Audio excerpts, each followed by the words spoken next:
Capítulo 5. Análisis del inverter. En el capítulo anterior comenzamos a analizar el inverter de un televisión LCD.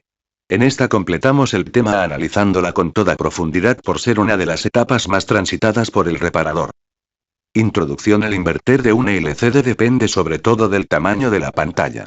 Las pantallas más pequeñas del orden de las 7 suelen tener un solo tubo fluorescente rodeando la pantalla por dos de sus lados y por supuesto un solo inverter. Las pantallas medianas de orden de las 15 con una relación de aspecto 4:3 suelen tener de 2 a 4 tubos y las de 16:9 siempre tienen 4 o más tubos. Las más grandes tienen una gran cantidad de tubos, 8 o más, colocados horizontalmente a veces con 4 inverters ya que suelen conectar 2 tubos en serie. El inverter puede tener una sección de control totalmente diferente de acuerdo a la marca y modelo, pero la sección de salida suele ser siempre del mismo tipo. Tan es así, que el circuito tiene un nombre propio que lo individualiza: Roger. Pero el circuito Roger no puede generar una forma de señal muy pura por ser fuertemente realimentado y se recurre a realizar un filtrado LC posterior que se suele combinar con un balanceador para 2 tubos. En muchos casos el Roger alimenta de 2 transformadores de salida para excitar 2 circuitos balanceadores y alimentar así a 4 tubos. Un tubo fluorescente es un componente que tiene características de resistencia negativa. Alimentado a tensión constante se quemaría en muy poco tiempo. Por esa razón el Roger se suele alimentar con un buck converter que modifica su tensión de alimentación haciendo circular una corriente constante por los tubos. Este buck converter es muy similar al regulador PWM de los monitores ATRC. La elección del chasis Philips LC03 no es accidental. El mismo posee un inverter discreto y por lo tanto ideal para conocer el detalle de todos sus circuitos y señales. En la mayoría de los casos el reparador se encontrará con un inverter incluido en la pantalla y sin ningún detalle de lo que contiene en su interior porque el fabricante lo considera un componente. Nosotros no podemos considerarlo así, ya que esos módulos no son intercambiables. Tienen una alta posibilidad de falla e inclusive los servicios técnicos autorizados los están reparando a nivel de componentes. Cuando no hay un circuito del que guiarse, buena es la especificación del CI utilizado. En efecto, la especificación siempre tiene un circuito tipo y el diseño particular nunca está muy lejos de él. Inclusive suele ser la fuente de oscilogramas cuando teniendo el circuito real observamos que no tiene oscilogramas. Circuitos de alimentación de los tubos fluorescentes. En la figura 5 de febrero de 2001 se puede observar el diagrama en bloques del inverter para televisión / monitores de 15 y 17 con 4 tubos fluorescentes del chasis Philips LC03. Nosotros vamos a encarar el estudio realizando primero un análisis a vuelo de pájaro por toda la sección para luego realizar un análisis profundo etapa por etapa. A la derecha se observan los 2 conectores para los 4 tubos CCFL. Existen 2 vivos y un retorno común que está dirigido a un diodo que hace circular el pulso negativo. El pulso positivo también retorna a masa por el otro diodo, pero previamente pasa por un circuito que sensa la corriente circulante. Los vivos de los tubos están balanceados, debido a los 2 bloques balanceadores. Los circuitos balanceadores se alimentan desde 2 transformadores de pulsos T1 y T2, pero solo existen 2 transistores de potencia que comparten en los bobinados de colector de los 2 transformadores. FIC 5 de febrero de 2001. Circuito simplificado del inverter. El resto del circuito solo sirve como control del Roger. En principio todo el control se opera a través de la tensión de fuente del Roger y esta tensión la provee el buck converter formado por el MOSFET Q8 que toma tensión regulada de 12 V desde la fuente. A pesar de que un MOSFET necesita poca energía de excitación, el sistema posee un excitador compuesto por 2 transistores en push-pull que en este caso están representados con un bloque con una llave. El buck converter debe funcionar sincronizadamente con el Roger para evitar efectos de batido. En este caso se puede observar que la llave se controla por el amplificador diferencial U1D que a su vez es excitado por el U1C al que retornan los diodos de semiciclo positivo de los tubos trayendo la pulsación del Roger. En forma paralela a esta red de control y sincronización opera la protección del sistema generada en el MOSFET Q14 que reacciona ante una elevada corriente por los tubos midiendo la corriente de retorno del bobinado de alta tensión producida sobre R37. Ante una condición de protección el MOSFET Q51 corta las oscilaciones apagando al buck converter. Ahora que conocemos el funcionamiento a vuelo de pájaro vamos a entrar al detalle de los circuitos comenzando desde atrás hacia adelante, es decir partiendo del circuito Roger. que se puede observar en la figura 5 de febrero de 2001 en su versión simplificada alimentado solo dos tubos. El roller es un circuito típico de conversores CC/CC autooscilantes, pero en este caso con una modificación consistente en que el circuito secundario no tiene rectificador. FIC 5 de febrero de 2002 Circuito Roller simplificado. Esta estructura circuital denominada roller es la encargada de convertir la tensión continua que está presente en la pata de fuente del transformador T1 en una tensión alterna de alto valor, 1189 Watt y 1257 Watt para 15 y 17 respectivamente, antes del encendido de los tubos. Nota: este es el valor de encendido, pero una vez que encienden, la tensión baja a un valor de aproximadamente 630 V eficaces que el circuito regula para ajustar la corriente por los tubos y evitar su autodestrucción. El circuito roller posee una fuerte realimentación positiva que se establece a la frecuencia de resonancia de los bobinados de colector con los capacitores externos C7 y C8, que es de unos 45 kHz aproximadamente. El bobinado de reacción dibujado abajo tiene un sentido tal que cuando conduce Q9 se genera una tensión negativa sobre la base de Q10 que permanece cortado. Observe que las bases tienen resistores de bajo valor, R17 y R16, que a su vez están conectados a un filtro de baja resistencia, R18, R19 y R20, con C9 conectado a masa que es un SMD de 0,1 UF. Sobre C9 por lo tanto solo hay tensión continua que no depende del estado de los transistores Q9 y Q10. Entre Q9, Q10 y T1 se conforma un oscilador de tipo autoresonante, el transformador es parte del oscilador, de modo que en el tiempo, mientras uno de los dos transistores conduce, el otro está cortado y viceversa. Dependiendo de qué transistor conduce, queda determinado el sentido de las líneas de flujo magnético en el núcleo de T1. Cuando conmutan los transistores, también cambia el sentido del flujo magnético en el núcleo de T1 y esa variación de flujo induce tensión en el bobinado secundario. Dado que el bobinado secundario tiene más vueltas que el primario, se obtiene una alta tensión a la salida. Un papel muy importante en la estructura del circuito roller la juega el bobinado de realimentación. Este bobinado es la realimentación positiva desde la salida a la entrada que excita las bases de Q9 y Q10 en contrafase. Esta realimentación hace conducir a un transistor y acortar el otro. Las resistencias R16 y R17 dan la polarización en continua de las bases de Q9 y Q10. En realidad no hay dos circuitos para los cuatro tubos sino un solo circuito con los bobinados de colector en paralelo, que obtienen K de alta tensión en sus bobinados secundarios. Esta conexión se puede observar en el diagrama en bloques de la figura 5 de febrero de 2001. El transformador T2 es idéntico al T1 y su bobinado primario se conecta en paralelo con el de este último, mientras que el secundario se usa para generar la alta tensión de salida necesaria para encender el otro conjunto de lámparas fluorescentes.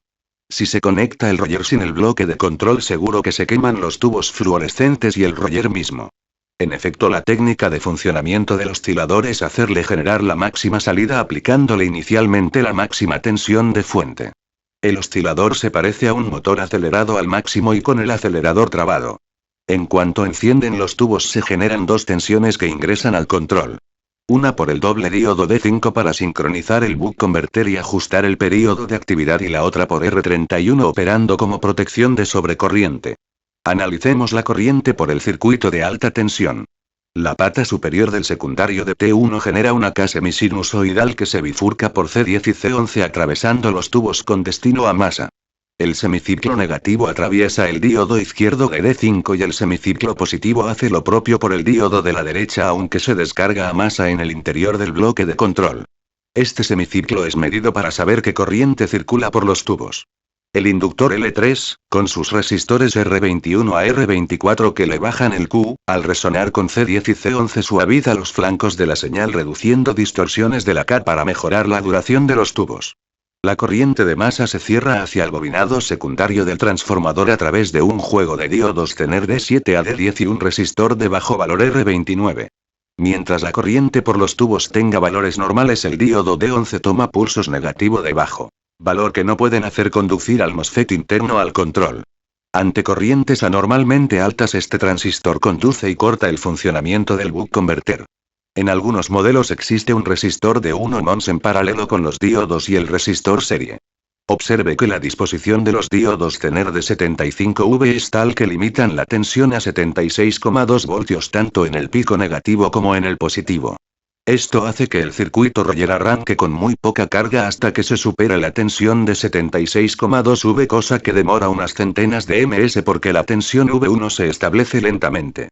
A continuación vamos a explicar el funcionamiento del buck converter para tratar posteriormente el funcionamiento del control del ciclo de actividad del mismo. Ver la figura 5 de febrero de 2003. Fig 5 de febrero de 2003. Buck converter. Un buck converter es un conversor C/C reductor, de alta eficiencia. Como se observa en el circuito, la tensión de salida que alimenta la carga equivalente al circuito Roger solo requiere 4,5V cuando el circuito trabaja como televisión de definición normal o mejorada, DVD. Para su función como monitor, la tensión varía con la definición de pantalla para lograr un brillo invariable. La fuente original de 12V adecuadamente filtrada por C5 y C6 provee la energía que circula hacia la carga por L1 y L2. Q4 se mantiene conmutando a la frecuencia generada por el Roger pero con un circuito modulador PWM que cambia el tiempo de actividad regulando la corriente por los tubos. Cuando Q4 se corta, L1 y L2 están cargados al máximo de energía magnética y ellos tratan de mantener la corriente circulante. Si la corriente deja de circular por Q4 solo puede hacerlo por D3 y D4 que son los diodos recuperadores del sistema.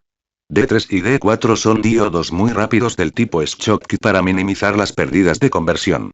Este circuito usa al transistor Q4 en conmutación para controlar la tensión de entrada al circuito Roger descrito anteriormente. Básicamente es un circuito convertidor DC-DC que regula la tensión de salida por medio de la variación del ancho del pulso de la onda rectangular aplicada al gate de Q8. Y esta tensión de salida es precisamente la tensión de fuente del circuito Roger. Cuando mayor es TON comparado con TOF, mayor es la tensión que entregará el buck converter a la salida y, por lo tanto, mayor será el brillo de las lámparas fluorescentes. Los lectores acostumbrados a trabajar con monitores ATRC conocerán el parecido con el clásico circuito PWM que modifica la tensión de fuente de la etapa de salida horizontal conectada al flyback. Solo que en el monitor ATRC se trata de mantener constante la alta tensión y en el LCD la corriente por los tubos. La forma de onda en el terminal drenaje de Q4, punto de unión con L1, será también una onda rectangular PWM.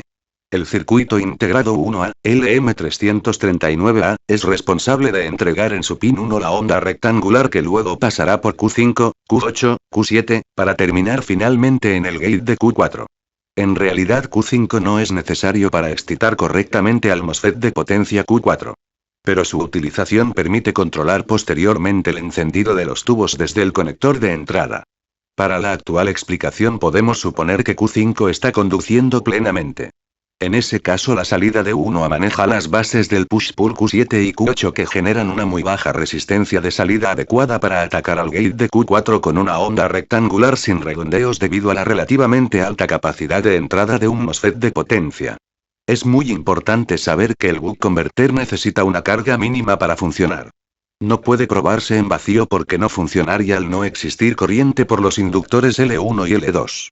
En el circuito se ha indicado una carga adecuada para su prueba, pero aún así seguramente no funcionará porque la oscilación que genera la señal de excitación está realimentada desde los tubos. Una prueba del buck converter solo se puede realizar aplicando señal rectangular de 45 kHz en la entrada de 1A. Analicemos el circuito de encendido que podemos observar en la figura 5 de febrero de 2004 que tiene la parte izquierda del circuito completo. La señal que controla el encendido proviene de la pata 5 del conector J1. El conector CN1 viene directamente de la placa Scaler. En su pata 5 está presente la señal on-off que sale de la pata AZ22 del C7402 Hagasm. Si a usted le parece extraño que el encendido de los tubos dependa de un circuito procesador de señal, le recordamos que no tiene sentido encender los tubos cuando no hay vídeo. Entonces, para realizar una prueba efectiva del inverter usted debe tener conectados los tubos, o excitar a Q4 con un modulador PWM conectado a las bases de Q7, Q8, y además simular una señal de encendido. Cuando esta señal tiene nivel alto, 3,2 volts, el transistor de entrada de encendido, Q1 que es un MMBT 3904 LT1, entra en saturación, bajando así el potencial del gate de Q5, NDS 0610. Dado que este es un MOSFET de canal P, un potencial bajo en el gate lo lleva a la conducción, con lo cual la señal PWM presente en el terminal de DQ5, NDS0610, puede alcanzar el gate de Q4, si 4425D, de modo que éste realice sus conmutaciones permanentemente. De este modo se alimenta al circuito Roger entregando alta tensión. Cuando la señal on-off tiene nivel bajo, 0 volts, Q1 queda al corte, por lo que Q5, NDS0610, es equivalente a un circuito abierto, y de este modo la señal PWM no alcanza nunca el gate de Q4, si 4425D, que ahora no conduce nunca, por lo que el inverter está apagado. Por el momento vamos a abandonar la explicación de la sección de control y protección para dedicarnos a analizar el circuito de los tubos. La señal del Roger, cuando está encendido, no puede tener una forma senoidal perfecta. Por lo tanto, el mismo requiere una adecuada corrección que es generada por el circuito de balance. Este circuito mejora la forma de señal del Roger para obtener una mejor performance del display LCD, mejorar la eficiencia del mismo y mejorar la confiabilidad de las lámparas fluorescentes internas que no tienen posibilidades sencillas de cambio.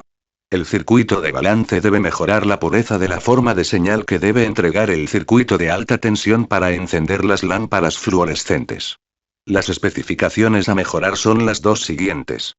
8. El rango de asimetría de la forma de señal que entrega el inverter debe ser menor al 10%. 9. El rango de distorsión de la forma de onda que entrega el inverter debe estar dentro del 14,1%.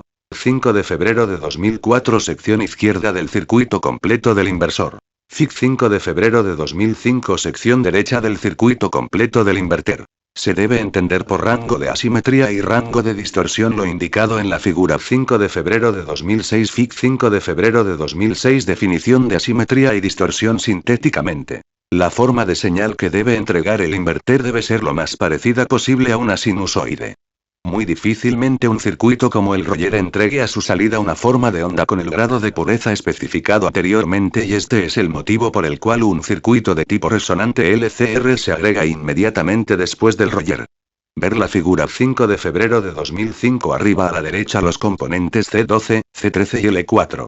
La salida se toma por lo tanto desde cada uno de los terminales de L4, componente inductivo del circuito de balance, donde por tratarse de un circuito resonante con C12 y C13 se obtiene una forma de señal muy semejante a una senoide ideal.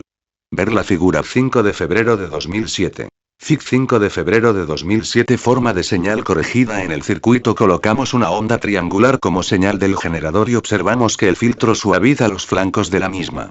Recordemos que esta señal se coloca en los terminales superiores de los tubos y son las que encienden los mismos. La circulación a masa ocurre por los diodos de la derecha de los dobles diodos D5 y D6 en el semiciclo negativo y por los diodos de la izquierda en el semiciclo positivo. En este último caso la corriente no se cierra a masa directamente sino a través del resistor R42 y R41, R43 se conecta en paralelo con R42 para el modelo más grande que requiere mayor iluminación. C18 realiza cierto filtrado del semiciclo positivo de señal. U2D opera como generador PWM y para ello requiere un diente de sierra generado por la corriente circulante por los tubos en la entrada, y una continua ajustable para regular el brillo de los tubos en la entrada. En principio parecería que el capacitor C18 debería filtrar todas las fluctuaciones de alterna, pero un simple cálculo de constante de tiempo nos demuestra que no es así. La constante de tiempo de un circuito es igual al valor de C por el valor de R y en este caso C18 igual 10 NF y R42 igual 180 ohms. El producto da aproximadamente 1,8 Us, que deben ser comparados con el período de la señal que entrega a la fuente. La fuente son los tubos y estos están alimentados por una señal de 45 kHz. Los diodos de la izquierda de los dobles diodos D5 y D6 acoplan el ciclo positivo de dicha señal de 45 kHz cuyo período es de 22 Us aproximadamente. En realidad los primarios de T1 y T3 se conectan en contrafase para que siempre haya un diodo de la izquierda entregando señal. De este modo la frecuencia se incrementa a 90 kHz y el período es de 11 Us, que de cualquier modo es alto comparado con la constante de tiempo. Ahora se comprende por qué el capacitor solo produce una mínima distorsión en la forma de señal y no un filtrado completo. Todo esto parece un cálculo más propio de un ingeniero que de un reparador, pero es imposible comprender el funcionamiento de un circuito sin tener en cuenta estos detalles. Por esa razón en nuestro curso debemos analizar algo de teoría y hasta ciertos cálculos matemáticos para entender cómo funciona todo. Otra alternativa para no tener que hacer los cálculos matemáticos es que usted aprenda a usar el laboratorio virtual Workbench Multisim o algún otro de similares características, que inclusive nos dará una idea más concreta de cómo es la señal sobre R42. En el siguiente punto vamos a realizar una experiencia de este tipo. El circuito de generación de la PWM con Multisim. Cualquier circuito analizado con un laboratorio virtual debe tener un generador de señal que lo excite. Como el laboratorio virtual no tiene en su librería un tubo fluorescente, debemos reemplazarlo con algún generador conocido. En la parte inferior de los tubos están los dobles diodos D5 y D6. La información del fabricante no indica con exactitud cuál es la corriente que pasa por los tubos, en realidad entrega un tabla indicando que la corriente de retorno es de 8,09 Ma para 15 y de 7,89 Ma para 17, pero no indica qué significa esa corriente de retorno, que podría ser de un conjunto de dos tubos o de los dos conjuntos sumados. Podemos hacer un cálculo aproximado suponiendo que los tubos son de 10 W. Lo que sí indica el fabricante es la tensión eficaz por el tubo, que es de 630 V aproximadamente. Si P igual V y reemplazando valores podemos decir que 10 igual 630. Y entonces I igual 10/630 igual 16 Ma eficaces. Esos 16 miliamperes eficaces generan picos de 20 Ma aproximadamente, que al circular por R42 generan una tensión de 20 Ma x 180 ohms igual 3,6 V. Nuestro generador por lo tanto deberá generar la misma tensión con forma de señal pulsante producto de la rectificación de D5 y D6, derechos. En la figura 5 de marzo de 2001 se puede observar el circuito utilizado, en donde el generador es un generador de funciones usando tanto la salida directa e inversa y dos diodos 1N4148 que generan la señal sobre un resistor de 1K. Fig 5 de marzo de 2001. Circuito de entrada del generador PWM. De este modo, en la pata inversora de U2D, se obtiene una señal alterna que generará una señal rectangular de salida, ya que el operacional está conectado como comparador, sin realimentación negativa.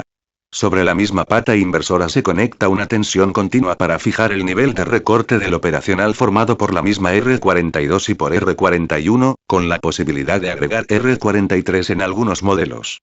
En el terminal no inversor también se conecta un divisor de tensión fijo R37 y R38, pero en este caso con la posibilidad de agregar una continua de ajuste mediante R44 y R45 que se llama ABRI. Esta tensión proviene de la pata B1 del circuito integrado escalador y llega a través de un transistor, tal como puede observarse en la figura 5 de marzo de 2002.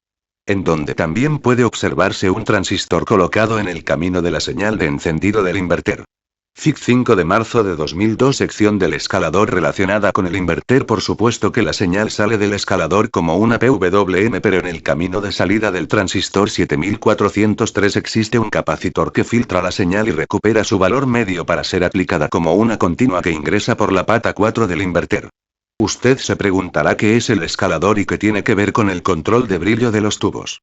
Le adelantamos que esa etapa es la encargada de tomar las diferentes señales de entradas y convertirlas a la definición de pantalla que requiere nuestro panel LCD. De acuerdo a las frecuencias de barrido de la norma de entrada, puede ser necesario modificar el brillo de la imagen para evitar que deba hacerlo el usuario cada vez que cambia la fuente de programa. Ahora vamos a continuar con la simulación del generador PWM completando las conexiones del comparador. Ver la figura 5 de marzo de 2003. Fig 5 de marzo de 2003. Generador PWM del inverter, tubo .ms9, a la izquierda, recuadrado, se puede observar el generador de señales equivalente al conjunto de tubos y diodos dobles. De hecho, este circuito genera sobre R42 una señal similar a la de los tubos que se aplica a la pata inversora del comparador junto con una tensión continua fija generada por R41 y R42 y que se puede observar en la figura 5 de marzo de 2004. Fig 5 de marzo de 2004. Señal en la entrada inversora del comparador de PWM. Como su nombre lo indica, el comparador debe comparar esta señal con la tensión presente en su pata no inversora y modificar la salida de acuerdo al nivel de ambas patas. Si la no inversora supera a la inversora, la salida va al potencial de pull-up, en caso contrario va a potencial de masa. En la entrada no inversora existe una potencial fijo dado por R41 y R38 y otro variable generador por ABRI y que nosotros reemplazamos por un potenciómetro. Este sencillo circuito es el modulador PWM que terminará excitando al buck converter. Para variar el período de actividad puede ocurrir dos cosas: que varía la señal alterna proveniente de los tubos, más o menos luz, o que cambie el valor de ajuste a bri proveniente del escalador porque éste descubrió un cambio de fuente de vídeo. Simulando el circuito descubrimos que la amplitud del generador puede variarse entre 35 y 45 V observándose un claro cambio en el período de actividad como se puede observar en la figura 5 de marzo de 2005. Fig 5 de marzo de 2005. Relación entre la salida del comparador y la señal de los tubos, pero también se puede encontrar una relación entre la tensión a bri y la salida del comparador. Ver la figura 5 de marzo de 2006. Fig 5 de marzo de 2006. Relación entre la salida del comparador y la señal a bri. Conclusiones. En este capítulo seguimos avanzando en las explicaciones sobre el funcionamiento de los inverters, explicando hasta cómo se genera la señal PWM y cómo se puede reemplazar los tubos para realizar una prueba a lazo abierto con un generador de audio. En el próximo capítulo vamos a analizar el tema de las protecciones del circuito. Le aclaramos al alumno que la profundidad de este análisis de los inversores se debe principalmente a que la mayoría de los circuitos de LCD genéricos no tratan al inversor como una plaqueta que deba repararse, sino como un componente que se cambia completo. En nuestros países de América los inversores se arreglan y a esa política de dependencia la ignoramos absolutamente. Capítulo 6. Teoría y práctica de los transistores MOSFET.